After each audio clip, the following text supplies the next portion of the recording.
Hey guys, welcome to today's video. So if you watched my previous videos, you know there's been some anticipation of revealing this hilt. And it was kind of a long process for me to acquire all the parts. Definitely not longer than most. Seeing the past few months, a lot of these parts have become more available, especially the female balance pipe, which more Rolls-Royce jet engines have been found. So that makes it more attainable to get the balance pipe. And also the booster, since the female balance pipe has become more readily available, now that the Browning machine gun booster has become, I feel the price has gone up because of the demand for it has gone up because the female balance pipe is more readily available, if that makes sense. But still, since this female balance pipe is more, I guess, common now, since more motors are found, this is becoming the more rare part to find, just due to the amount in the wild right now. So besides that, let's kind of dig into today's video. So we will start on the front end. Now this is like I said, this is a Rolls-Royce jet engine. It's a female balance pipe, and from what my understanding is of it, it equalized the pressure. You see a lot of carbon deposits or flame deposits on it, flame markings, because it got so hot to balance out the pressure. Stepping down from that, this is a accurate cut Hawes grenade, and what I mean by that is the shape of the cuts are a match to the actual prop based on the reference photos. So the cuts are nice, and also, due to my knowledge, I thought that this was rust on the grenade, but it's actually spray paint. So this is some spray paint on it. Now, based on the reference material, the grenade is a lot more black than it is rusted. I was debating on getting this painted to match more of the screen use props, but I said, you know what? I'm not going to mess with it. It's original. I'm not going to take away from it. So that's why I'm going to keep it this way. And it gives it the more weathered Chronicles look to match the other parts as well as the female balance pipe. So that's why I kept it. And, you know, it is what it is. I'm not too worried about that. I'd rather have originality versus screen accuracy, because I'm not going to take away from the look of this grenade just to make it more screen accurate, if that makes sense. Because then it's going to be not original, and I want to keep it original because the history of the parts. Now, stepping down from that, you are going to have, and if you notice right now, I'm waiting on an O-ring to come in the mail from a friend. So if you see this move up and down, it's because I don't have an O-ring to keep it in place. So just a side note. So stepping down from the Hawes grenade, you're going to have your Fulmer clamp here.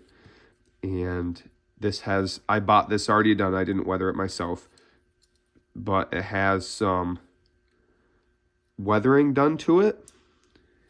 Now, based on the reference photos, it is a Fulmer clamp with some tape, some chrome tape applied, and then some weathering done to the clamp as well.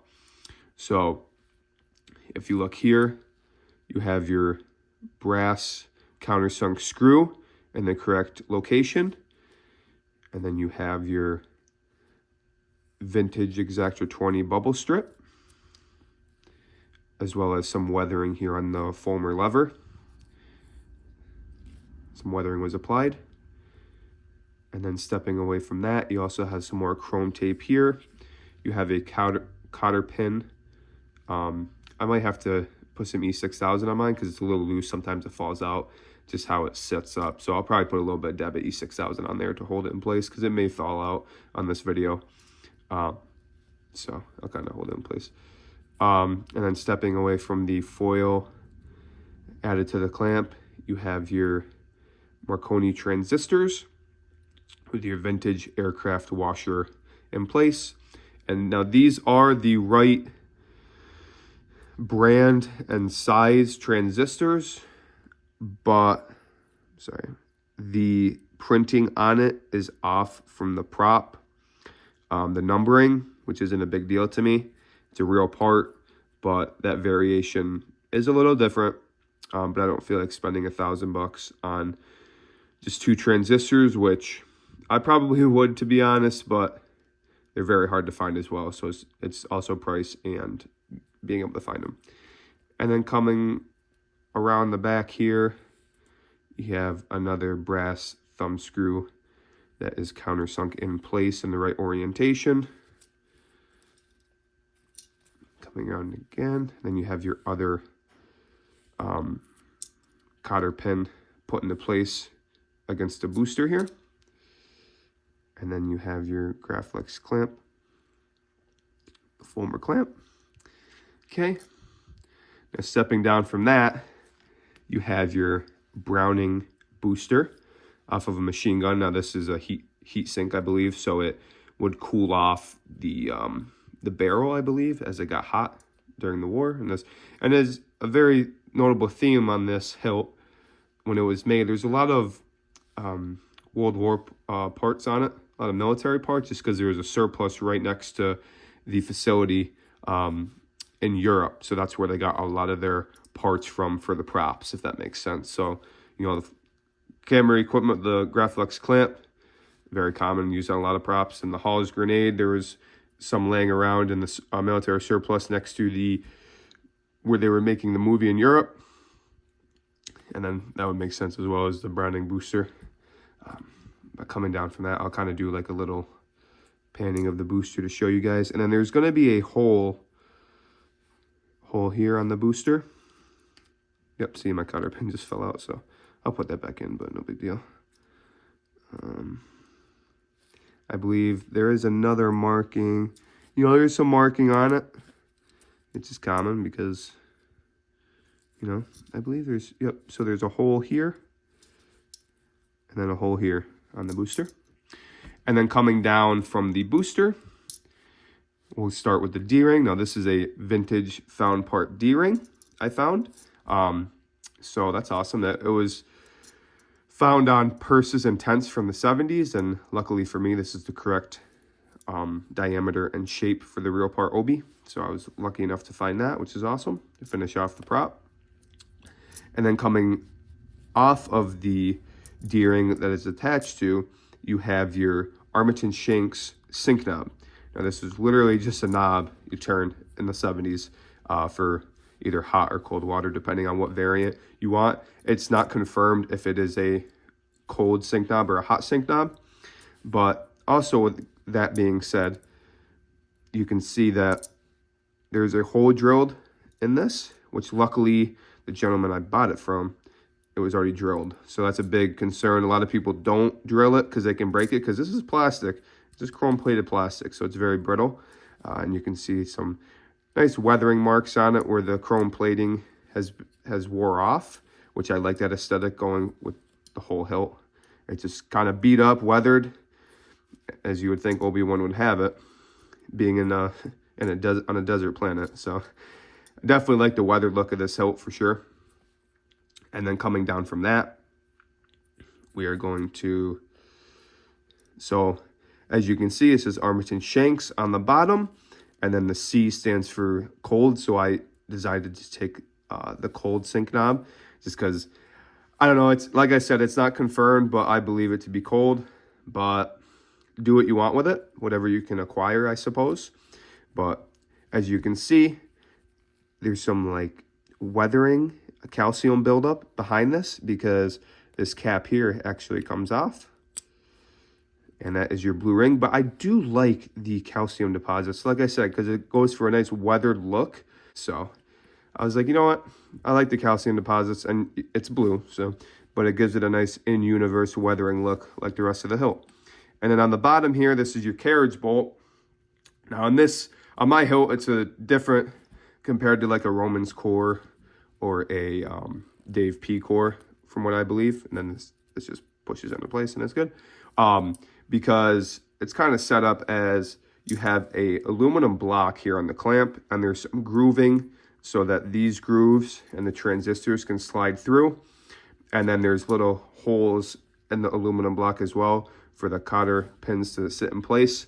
So there's a bolt that comes from the bottom here to the bottom of this aluminum block, and it tightens and holds everything in place on the bottom. And then there is a separate bolt that goes into place from the top. And I can actually remove this for you guys because it's loose anyway. And I'll show you. So it comes off here. I can do a little better showing of that as well. So then there is a bolt that comes up through here on the aluminum block, which is separate from the bottom. And it comes up through the grenade. And then the end of the threads is here. So I adjusted it to be screen accurate because these threads are just poking out of this nut. But then this nut here, you loosen the nut up. And then this is your carriage bolt. I can just kind of, you know what? That'll be another video because I feel like making more videos of this hilt. So I'll do a disassembly video on this hilt one day. But yeah, so this bolt just goes all the way through to the threading of the top portion of the block, if that makes sense. And then this holds down the Hall's grenade. So I will tighten this down for you guys. Perfect. And then see how it's flush there. And then the female balance pipe sits over this. Now I've heard that it all depends on your balance pipe. Some fit snug, some fit loose. Mine unfortunately sits a little loose. So it's going to go on around like this orientation. I'm just waiting for an O-ring to come in to slide into place to keep it firm, but it just kind of is loose right now at the moment, unfortunately. But that's okay because I just wanted to make a video of it, and you can still see without moving it too much how the balance pipe is supposed to be on the Hall's grenade. So we'll take that off quick. Now it's naked. Very thin neck now. But so I'll just kind of show you the female balance pipe. Now it has all your flame deposits on it. And if you watched my other videos, towards the end I was explaining the progress of this build. And I had a NOS female balance pipe, new old stock, and it was brand new, chrome looking. And as you can see by the hilt, I just didn't think it was going to flow good because you'd have a bright, clean female balance pipe with a, you know, a painted grenade, looks like kind of rust, and then coming down to your weathered Fulmer clamp, your nice booster, and your kind of weathered sig knob. It just wasn't going to flow good. So I'm glad I was able to find a friend on Facebook to trade for his, which this was his female balance pipe. So it flows very well, I think so, with the rest of the hilt. So, yep, this is the female balance pipe. Has your nice thin lip on top. Your pressurized ports, I believe that's to be. And you have your nice weathering or flame deposits on the outside of the emitter. And then coming down, I got this nice lip here that sits onto the carriage bolt. So we'll put that back on. So now going over the hilt, I'm going to be inserting some photos I received from a friend. And they're reference photos to the actual prop. And here, quick, I'll just see if I can put this into place quick here. The gloves make it a little difficult, to be honest. Perfect. Okay, so based on the features I showed in the video, that is more of the Chronicles style. Now, the Chronicles was a book made, and they done up the hilt to be featured in the book. Now, it's not confirmed if this was an on-screen prop or if it was just done up for the book to have pictures of, you know, visual pictures in the book. So it's not confirmed if this was an on-screen hilt. Also, something I realized or figured out a few weeks ago is this hilt is no longer with us.